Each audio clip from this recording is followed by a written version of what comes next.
I underestimated Kemi. That was my first mistake. I thought the worst she would do was cry, pack her things, and vanish with her heartbreak tucked into an Instagram quote.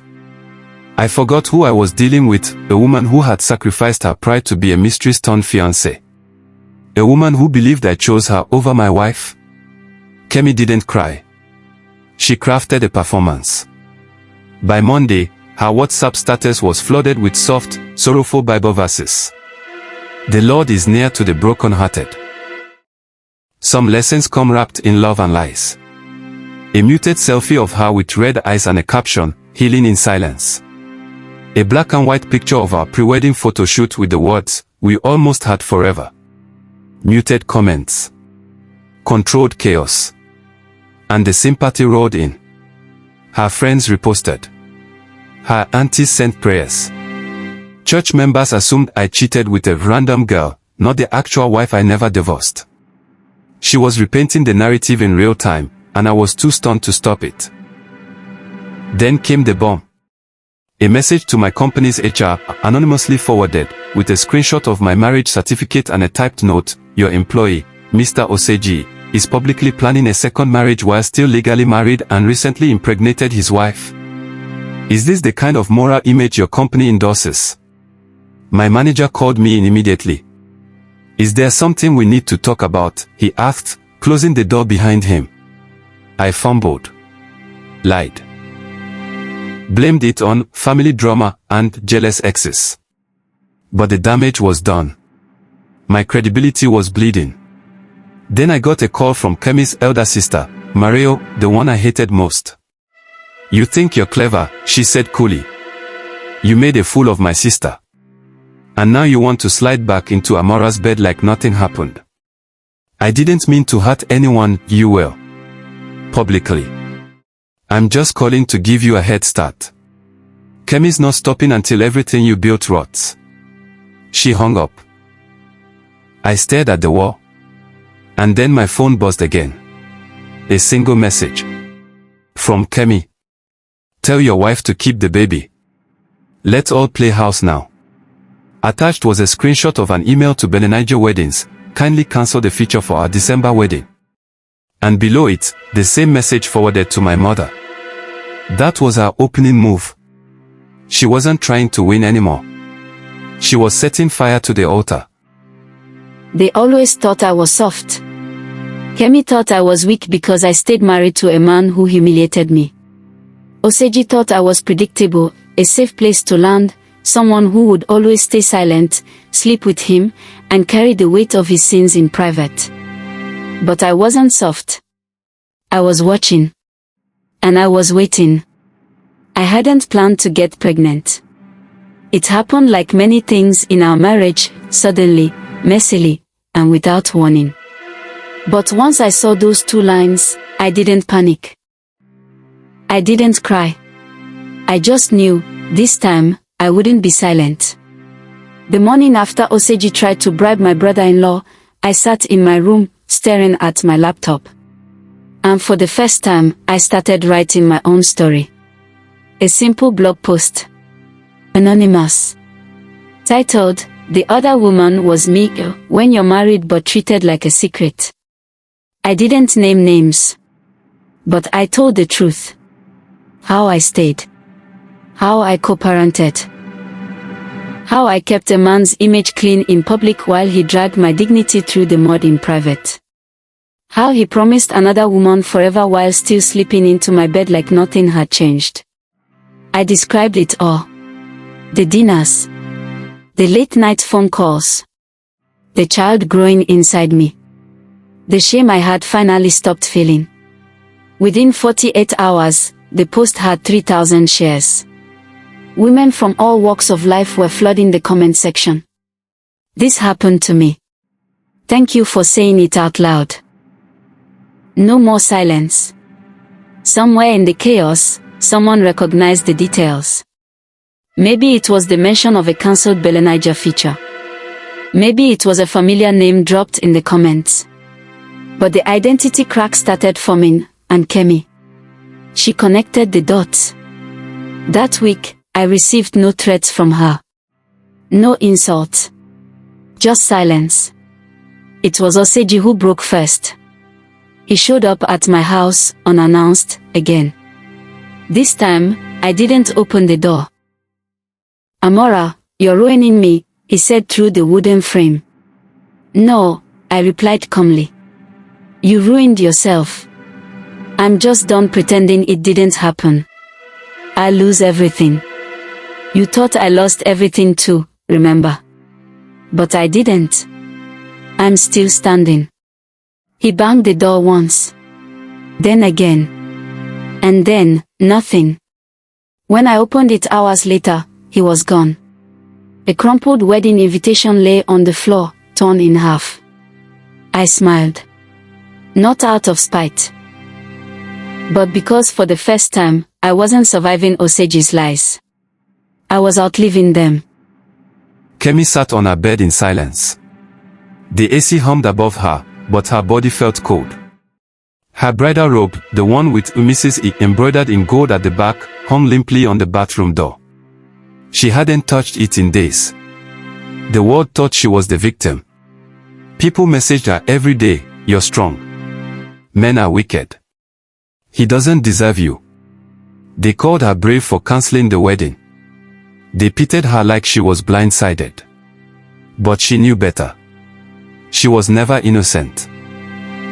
She had chased Osagie with her eyes wide open. Knew he was married. Knew he hadn't divorced Amara. She told herself they were separated. That it didn't count. That Amara was the past, and she was the future.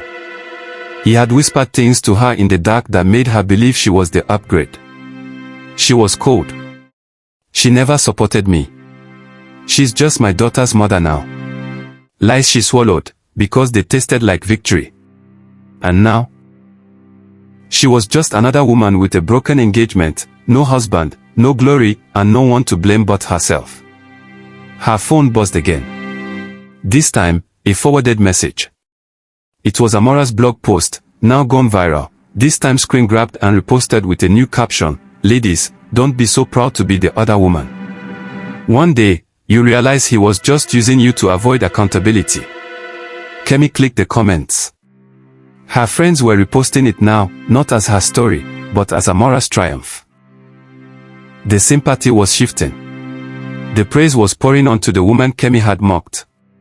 She threw her phone on the bed. Pride burned her chest. She picked it up again and called Osagie. He picked on the second ring. His voice sounded dry. "Kemi, you disgust me," she said quietly. He sighed. "I know. You told me you hated her. You said you'd never go back. I didn't plan it, you didn't have to plan it," she cut in. "You never left." Silence. "You made me your weapon. You used me to hurt her." "I loved you," he said. "No. You liked the way I made you feel. That's not love. That's ego." He didn't argue. "I hope you know," she said softly, "you don't deserve either of us." She ended the call. Kemi got up from the bed and walked to her wardrobe. She took down the white dress, the veil, the jewelry boxes. One by one, she placed them all in a big black bag. Not because she forgave herself, but because she was finally ready to stop pretending she was the queen of a kingdom built on ruins.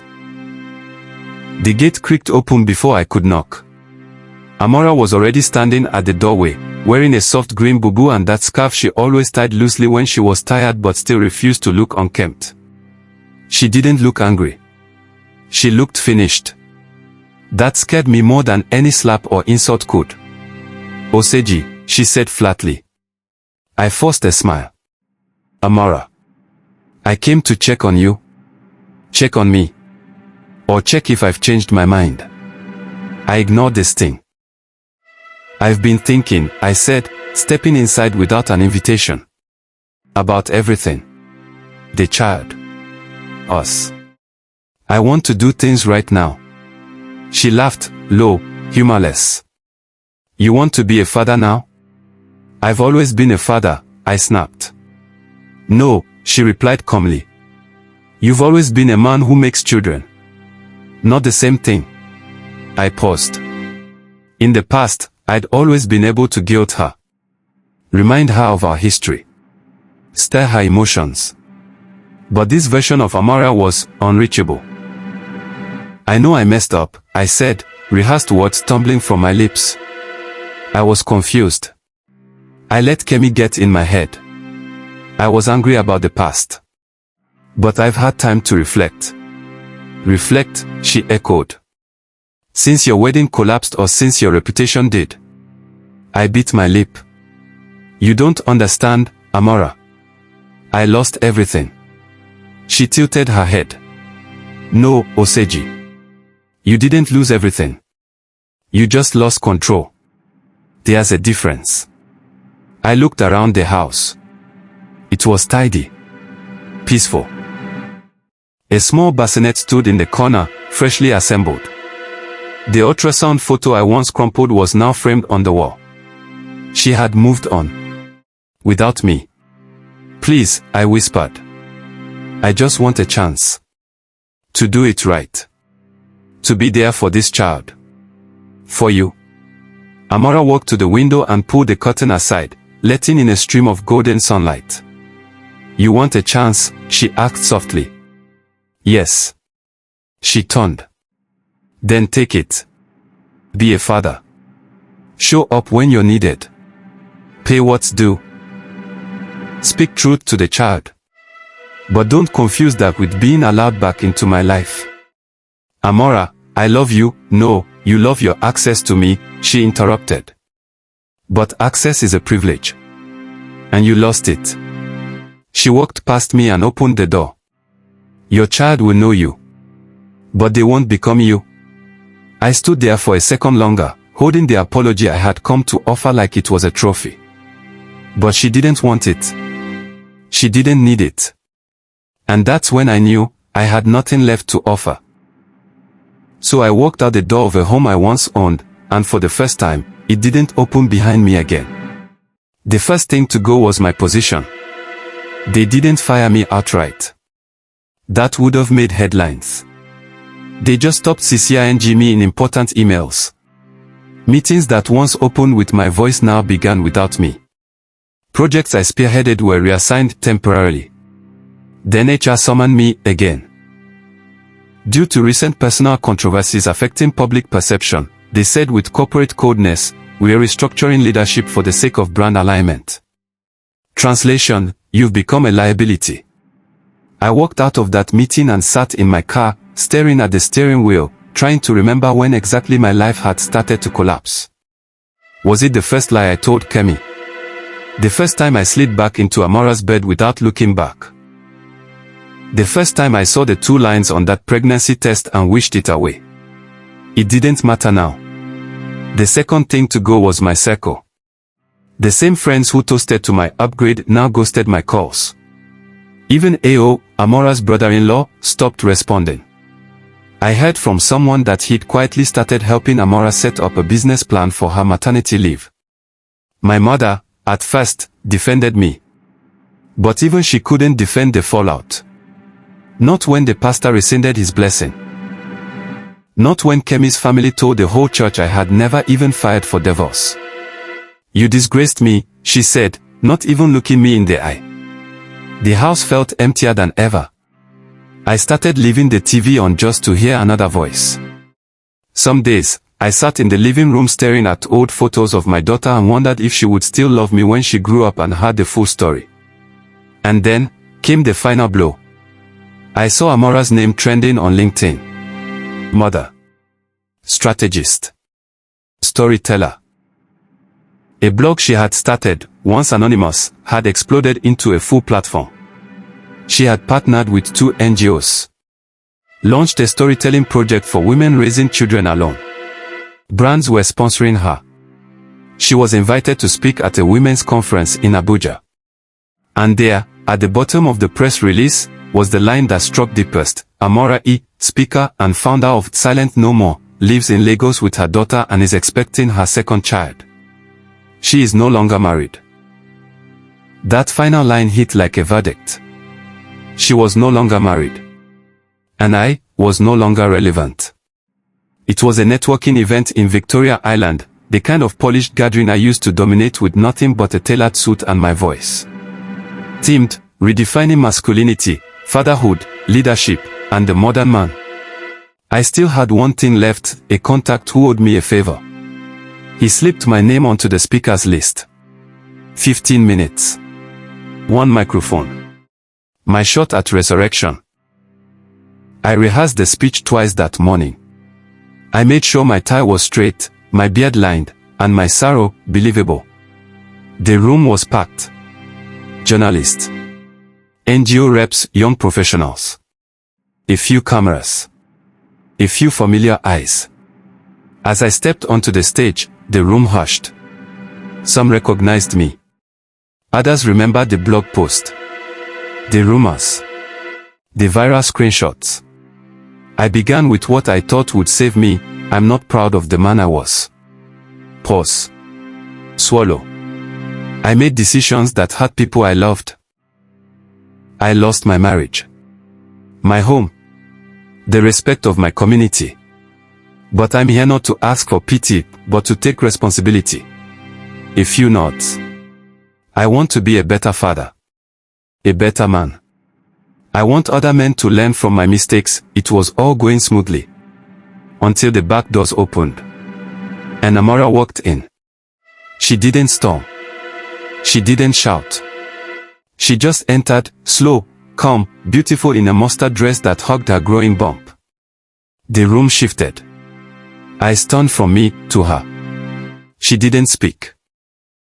She didn't need to. Her presence alone rewrote the air. I faltered. My voice cracked. My rehearsed closing line evaporated from my tongue. Someone in the crowd whispered, "That's her." Another murmured, "She's the wife." A third person said, "Why is he talking? He never even divorced her." I cleared my throat. Tried to smile. As I was saying, but it didn't matter. The applause at the end was polite. Hollow. More people walked toward Amara than toward me. By the end of the evening, she had spoken, impromptu, flawlessly, about resilience, motherhood, and healing. They asked her for photos. They quoted her words. They reposted her speech online. And me. I was tagged once. The caption read, "The ex-husband who came to confess." Too late. The morning her labor started, it rained softly. Not the violent storms Lagos was known for in July, just a steady, comforting drizzle, like the sky was sighing in rhythm with her contractions. Amara breathed through the pain with calm she had cultivated over the months. She'd been preparing, not just for the baby, but for this moment. Her daughter, Eliana, sat beside her in the hospital room, reading a book aloud. "Do you think the baby's a girl or a boy?" she asked. Amara smiled. "Either way, they are a gift." Hours later, when the nurse placed the crying child on her chest, Amara whispered the name she'd chosen weeks before. Ziv. Hebrew. Meaning, radiance. Light. Because this child had been conceived in shadows, but would be raised in the light. There were no cameras. No blog post. Just peace. Just warmth. She didn't tell Osagie the baby was born. Not out of spite. But because she no longer felt the need to center him in her story. He could visit. She wouldn't block him. He could co-parent.